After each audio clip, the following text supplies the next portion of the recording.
Hello, everyone. I'd like to welcome you back to this amazing series that we've been going through, myself and Dr. Jay Smith, that has to do with the historical criticism of Islam. We talked at the beginning about the fact that Islam presents specific dates related to the birth of Islam and the birth of the Prophet, yet discoveries are contradicting that. Then we talked about Mecca, the historical,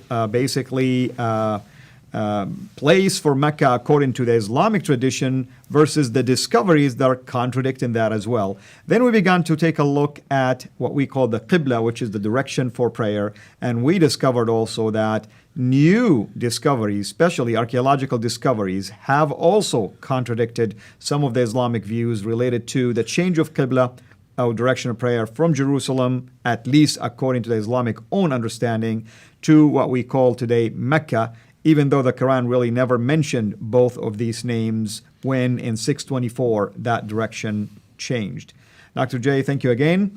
And I think today we have a very interesting analysis that will conclude all of what we have talked about. So I'll give it over to you now. Yeah, let's just review and let's go back up on the slide again. Remember the four Qiblas to get us into it. The first Qibla, up until 706, every mosque was facing Petra.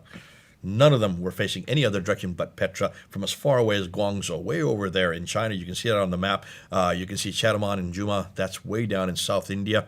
All of them, thousands of miles away, were uniquely facing Petra. Then you have a second Qibla that's introduced in 706, in the early 8th century, to place in between, almost exactly halfway between Petra and Mecca, showing you that there's an agenda here. That's right. So we're going to get to that agenda, but let's hold on before we explain it, because we don't want to jump the ship. Then finally, it's not till 727 that you finally get a mosque that's facing Mecca, where it should have been facing from 624. Correct. Because that's, according to the Quran, is when the Qibla was canonized. 624, we have to wait 100 years, over 100 years, 103 years, before we finally get a mosque that is facing Mecca. And then by 876 is when all mosques start facing. So there's still mosques that are facing other directions. And then you get a fourth Qibla, as you see on the slide there, and that's the parallel ones, the ones from North Africa. Why are they parallel? Why are they not facing Petra or Mecca? They seem to be facing a line that follows between Petra and Mecca. That's why we call it the parallel mosque. So four different Qiblas. When we look at a graph there, you can see that the most accurate of those Qiblas is the between ones. That's a political statement there. You can see why. And then the second most accurate would be the Petran, which are the earliest one. You would then expect them to be the least accurate. That's correct. Because how do they have the technology? That's interesting. And the least accurate of all the four Qiblas is the Meccan Qibla. Which is the later ones. Which is the third one. But obviously, they didn't have that much accuracy. Muslims are trying to say they're the most. No, they're not. Look at the statistics. The most accurate are the between ones and the Petran ones. They're much more accurate than the Meccan ones. Now, what's the significance of Petra? That's what we need to get to. Why Petra? What is this? Well, what is Petra? Well, take a look at this trade route map. Look where all the trades, the trade routes go through. They go through Petra. Almost all of them go through Petra. It is the seat of trade from the Far East, way off from China and India, all the spice trade, all the Silk Route, they all come through Petra. So what is Petra?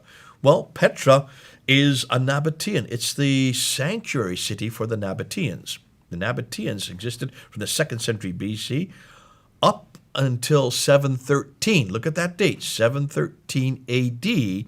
They had their sanctuary in Petra. Now, when you look at Petra today, you can see, there's some pictures of it. You can see it's the city of tombs and temples.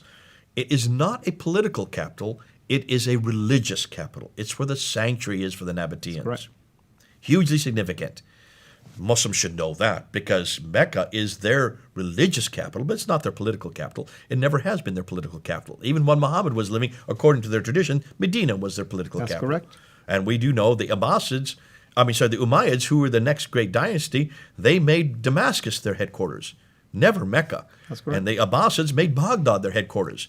So it's significant here that we need to understand that the Nabateans did not use Petra as their political capital. It was their religious capital. It was their sanctuary. The Byzantines the same way. The Christians. Jerusalem was not their capital. Constantinople was their political capital, but Jerusalem is where the Church of the Sepulchre is. That was the religious headquarters for the church in Jerusalem, and same for the Jews as well. So now let's go and let's look at this city of tombs and temples. Take a look at what we've noticed about Petra. Petra, according to that slide there, it's in a valley. Remember, all the traditions say that this place where the prophet lived is in a valley. That fits Petra. That it has a stream going through it. That really fits Petra. We have now found water courses. We found cisterns there. There are all kinds of evidence of water streams. There is a parallel valley there. We see that. You can see them right there on the map looking of Petra. Yeah, two valleys going. There's the two valleys. It would be near Lot's pillar of salt because that is exactly where Lot would have come from, right outside of what is today Petra or in Jordan. It has fields. Al-Bahri says that. It has trees, grass, fruit, and loam. That comes from Tirmidhi and Bukhari and Al-Tabari. It has olive trees because it's right there around the Mediterranean where the olive trees would have been grown. And it has mountains all around it. That's why you have... Overlooking. Oh, right, overlooking. So if there had been a Kaaba there, it would be there. Petra has all the items listed above from the Quran and Islamic traditions. Thus, could it be Petra that both the traditions and the Quran are referring to? Because remember, it doesn't give a name to it. It just says the place of the prophet. And by the way, I'm just throwing this out there. There has been a recent discovery in Petra, at least the foundation of what appears to have been a shrine. That just was found last year. That's right. They're still discovered. And they found it by looking at from satellite imagery from space. Correct. It's so big that they're now starting to dig it. We're waiting with licking our lips because I can't wait till I find and dig underneath it and inside it to see if maybe that's the sanctuary that we're looking for. That possibly could be it. Hold that there. Even Especially in a year what from Jacob now, of we'll be able to Edessa say was more. talking about, maybe. Hopefully. Now let's go back to the references in the Quran to Ad, Thamud, Midian. Take a look. Ad, Thamud, and Midian. What are they around? What are they next to? Look on the map. They're around Petra. They're all around the Nabatean area and Petra. If there's any prophet who has daily contact with these people, it would be in Petra, not in Mecca. Look at Mecca. It makes perfect sense because he is surrounded by these people and towns, I should say. Now can you understand why there's so many references to Thamud, Ad, and Midian in the Exactly. Quran? All the geographical locations makes it. So what's the significance? Let's now review what we have noticed so far. And here we can do, I'll look at the slide again. What is the first thing? Nothing is known about Muhammad until the late 7th century from Arab sources. His book, the Quran, is in its manuscripts don't appear until the early 8th century. We saw that from the previous episodes that we talked about. Correct. We talked about that earlier. His city, Mecca, isn't referred to until the mid-8th century, 741 to be more specific. We talked about that in early parts. His biography, the Sirah, and his sayings, the Hadith, don't appear until the early and late 9th century. We talked about that earlier. That's right. Thus, much of what we know of Muhammad is written down hundreds of years later and hundreds of miles away.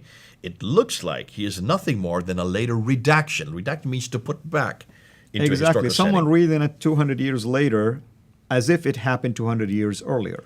I would say not 200 years. I would say Abdul Malik. And I would say I'm just throwing this number out there. It's Remember we said almost we're gonna like come you're back to doing Abdul it Malik. backward instead of forward. It looks like you need to go to Abdul Malik. Abdul Malik. Abdul Malik is the one we need to do that.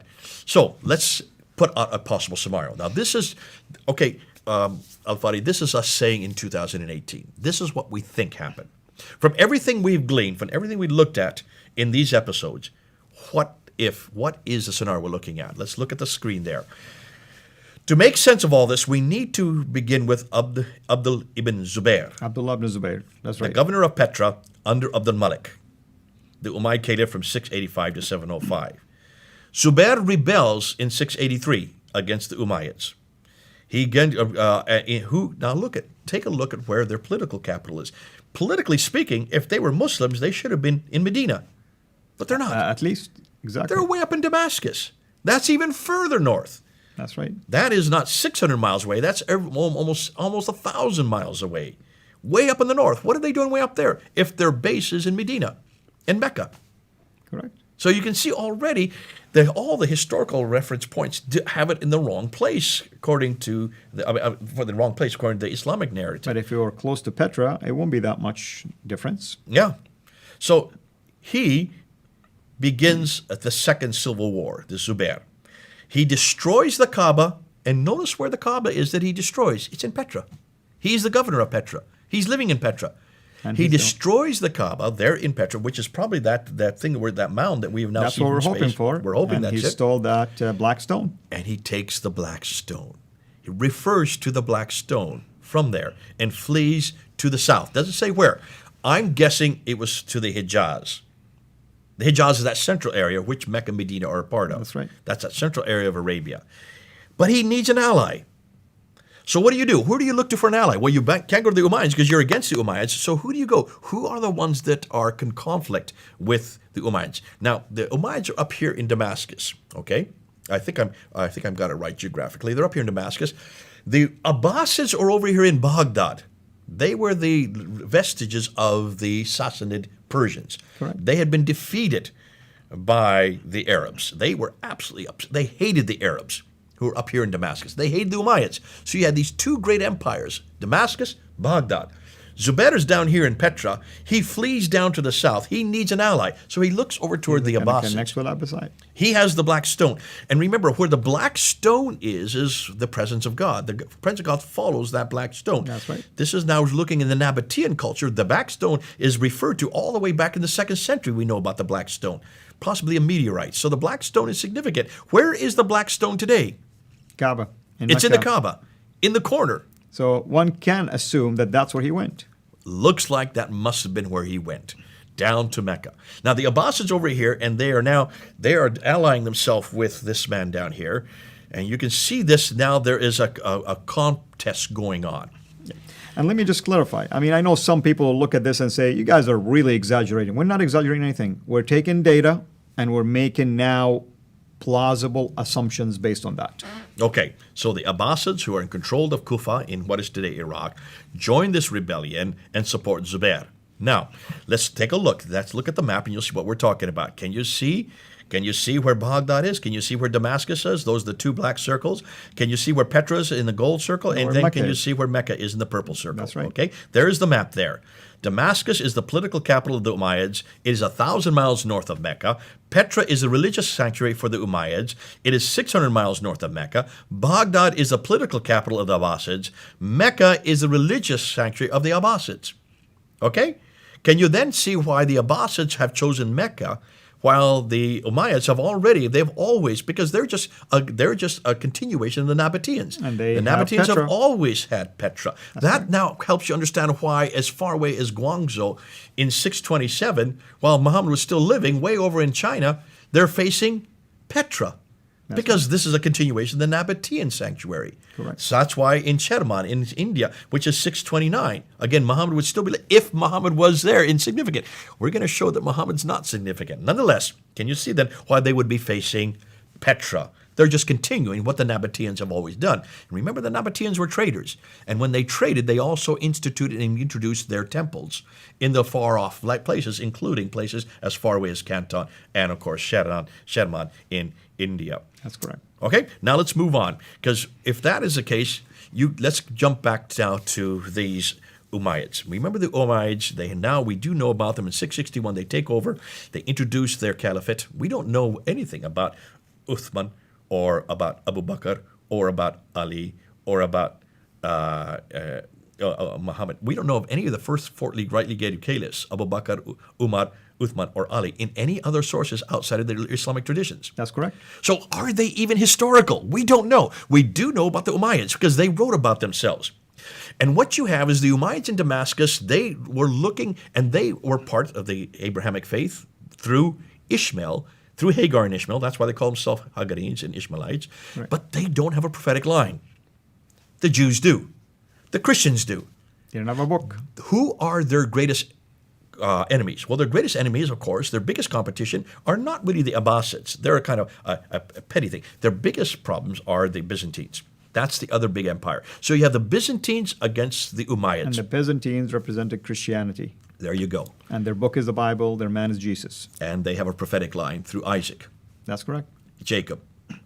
All the Arabs are dependent on that prophetic line, but there is no Arabs in that prophetic line.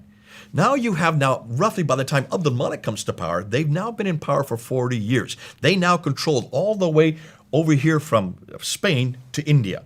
All that swath of land. They are the big men on the pole. They are the great empire now. But they still are dependent on the Jews and Christians for their prophetic line. They don't have an Arab identity. How do you create an Arab identity to match Jews and Christians, and especially the Byzantine Empire, which are your big competitors? Abdul Malik comes to power. He rules, if you look on the slide there, politically from 685 to 705 in Damascus. He needs an Arab identity. The Arabs had now controlled that part of the world since 642, so they have been in power for 40 years. Yet from roughly 40-year period, they were dependent on Jews and Christians to run their empire. These were called the Maulas or the Mawalis. They were urban people. The Arabs were nomadic people. Right. They did not know how to run cities. They had to use these Jews and Christians because they were brothers through Abraham. They used them to run their cities because they were much more educated. They were literate and all the rest. They were non-Arab converts who lived in cities. The Jews and the Christians had their own prophetic line, their own identity. The Arabs needed that. They had no prophetic line, no identity of their own. This identity was introduced by Abdul Malik. It's Abdul Malik who does that. And let's see how he does that. Look and see what he does. What do we know about Abdul Malik from history? And I want my viewers to watch now with really pay close attention to what Dr. J is going to share with you. Let's look at the slide. What does Abdul Malik do? He's now been in power for about 5 years. His father was the one that confronted the Sufyani family, threw the Sufyani family out, and introduced the Marwanid families. They are introduced in 680. All right? He rules for 5 years, and then he dies, and his son takes over, Abdul Malik. Abdul Malik wants to create that Arab identity. What does he do? The first thing he does is he introduces the coins. Now, take a look at those coins. These are, the first coins at the very top are Byzantine dinar. You can see there is a picture of the emperor and his two retainers on either side. On the back side of the coin is the Byzantine cross.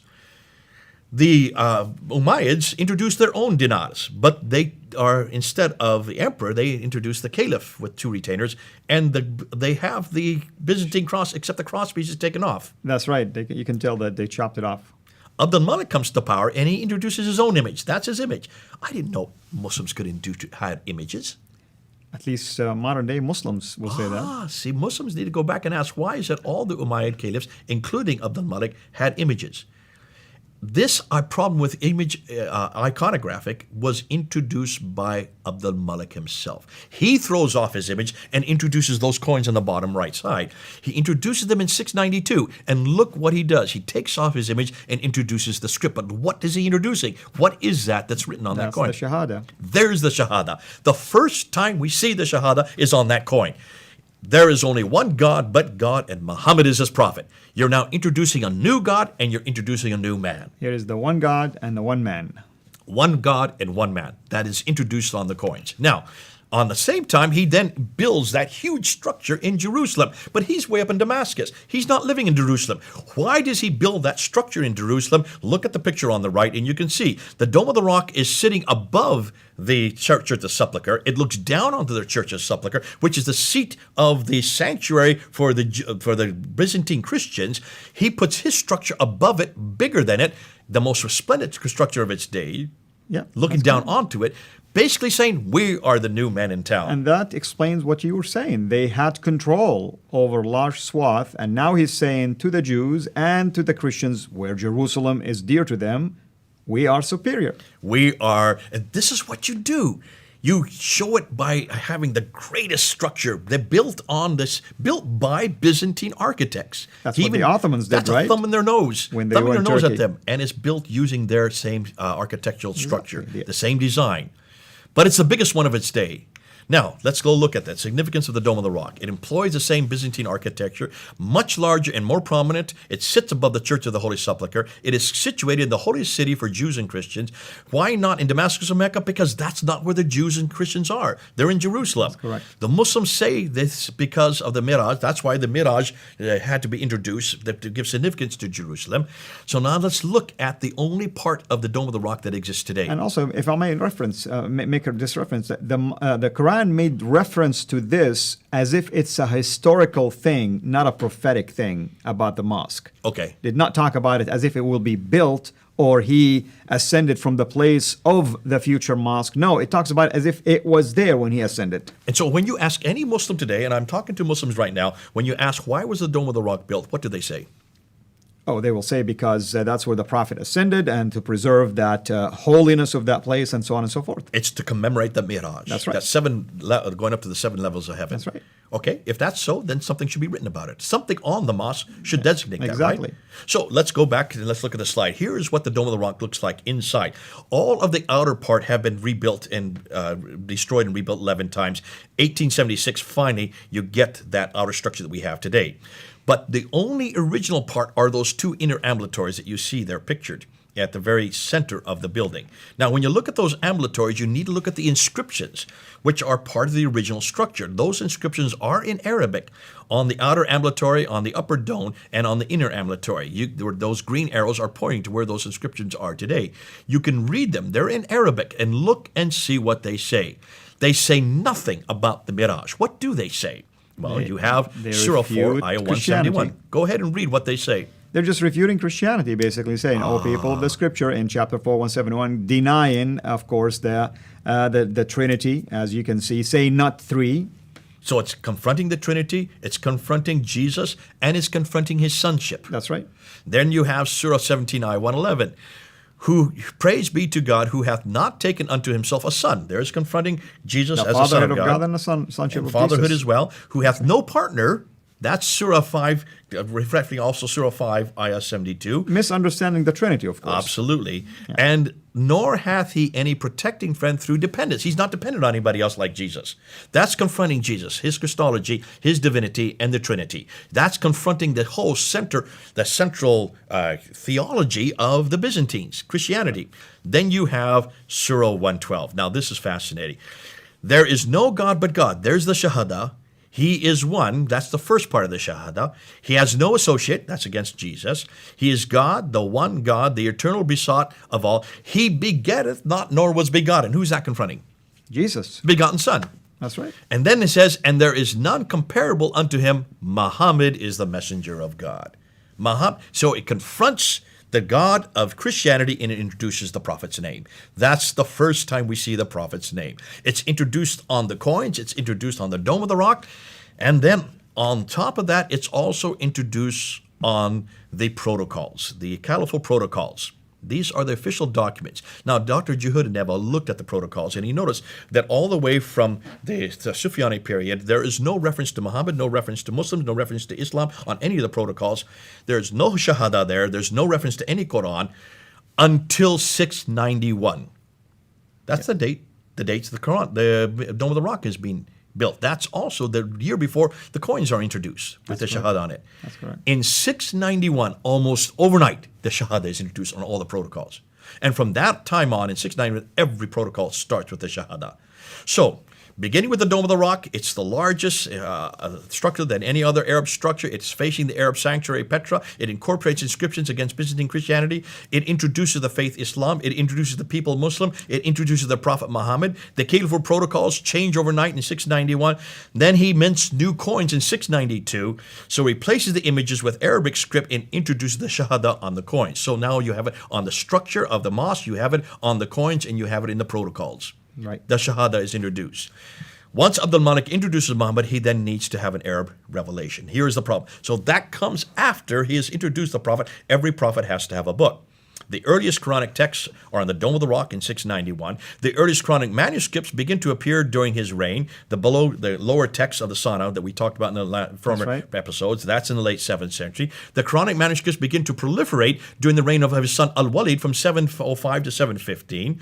None of the manuscripts are complete, nor they are parallel to the Quran completely. They continue to be changed and corrected by later caliphs up until the 9th century. The Quran is finally canonized at Al-Azhar University in Cairo in 1924. Just in this case, it should be 94 years ago. And finally, as we shall see, there is still currently 31 different versions of the Arabic Quran that even exist today. They need a place. So what do? Two empires are competing again. Here we're now putting the whole scenario together. The Umayyad and later their an earlier Nabatean sanctuary in Petra is destroyed by an earthquake in 713. Remember I told you 713 is important. Once you have an earthquake that destroys a sanctuary, God's presence leaves from that place. Now can you see why that even the Umayyads needed to find a new place? They could not use Petra anymore. That's correct. Thus, a new place is needed. Mecca is first noted in 727. That's the first mosque that we know of. There may have been earlier ones that are closer, but that's the first one that exists still today. Possibly chosen by the rebel Abdul al-Aziz ibn Zubair and those from Kufa, the Abbasids, in defiance of the Umayyads in Petra. The Abbasids and Zubair, with the sanctuary in Mecca, then demand allegiance to the surrounding tribes. All those Qiblas facing Mecca are those who are allied themselves with the Abbasids. Al-Hajjaj then comes in about 705. He rebels also against them, and it is his mosques which are facing in between the other two sanctuaries. That's right. Waiting to see who's going to win out in this battle. So he's been very clever not to give allegiance to either the Abbasids or the Umayyads. He's already rebelled against the Umayyads. Those in North Africa and in Andalusia don't show allegiance to either empire, so have mosques facing parallel to each sanctuary. And when the Abbasids finally overpowered the Umayyads in 749, most of the Qiblas then faced Mecca with a few holdouts until 822, after which they all face Mecca up to the present time. Now, here we're going to end now. Here is the what if possibility. The Muslims have a prophet introduced in 691. They need a revelation. That's where the Quran starts to be introduced in 705 and later. A sanctuary then is needed. That doesn't come till 741. Then they need a history. Can you then understand? You've got all these other places. Right. You've got to place this man in history. Can you now understand why the Siddha is not introduced till 833? Because now you need a history. The Hadith are not introduced until 870. Because you need teachings. There you go. The Tafsir is not introduced until 923. You need explanation of this new book. By the 9th century, they now have a book, the man, the place, and the story. A new religion is formed and growing, not from within 22-year period, but evolving over 200 to 300 years. Now that makes sense. What about Muhammad? Well, since much of what we know about him in early Islam is endowed, since much of the Quran is also endowed, since nothing is known of Muhammad until the 7th century, or Mecca until the mid-8th century, or his story until the 9th century, hundreds of years later and hundreds of miles away, can we then conclude, and here we're going to get now, can we then conclude that Islam is nothing more than a later redaction possibly begun by Abdul Malik, started with him, then continued by his descendants, proving Muhammad had nothing to do with the Quran? So who is he and what is his purpose? It looks like the Muslims have the wrong man at the wrong place, doing the wrong thing at the wrong time. One more slide. What about Jesus? Let's end with Jesus. Amen to that. How should we critique him? Using the same historical criteria I've just used for Muhammad and Islam. We know where Jesus was born. He was born in Bethlehem. We know where Jesus grew up. He grew up in Nazareth. We know where Jesus died and when in Jerusalem, even the year he died, 33 AD. We know what Jesus did for the last 3 years of his ministry. We know this all from eyewitness accounts, Matthew and John. We know this as well from hostile accounts, Thallus, Tacitus, Josephus. Thallus was Greek, Tacitus was Roman, Josephus was Jewish. None of them were Christians. These are critical accounts, yet they all support what the Bible says on his death there. We know when they were written between 50 to 60 years by the eyewitness and those who knew the eyewitnesses. We know that few doubt his history, and nobody doubts who Jesus was or where he lived or that where he died. Thus, Christians have the right man at the right place doing the right thing at the right time. Amen. Can you see what we've done here? Amen. In one fell swoop, we have shown using we've just used historical evidence. We've used names, dates, places, events. We've looked at manuscript. We did that earlier in the early ones. We've looked at artifacts. And we've looked at what is still existing today, the Qiblas, the mosques. In every case, we have seen that the mosques are facing the wrong direction. We don't have any reference to people called Muslims or Islam or a book called the Quran or even Muhammad really as a prophet until the Dome of the Rock and the coins and, of course, the protocols. That's 60 years too late. And we have no reference to Mecca until 741, not even put on maps until the 900s. I thank God I don't have to defend Muhammad or the Quran. Amen and amen. Thank you so much, brother. You can see why having Dr. J. Smith with us here has been a huge blessing to all of us and allowing us also to unpack this rich information that probably some of you have seen it in longer seminars, and we intended really to take it and piecemeal it so that it's easier for everyone to track the arguments and come back to it again.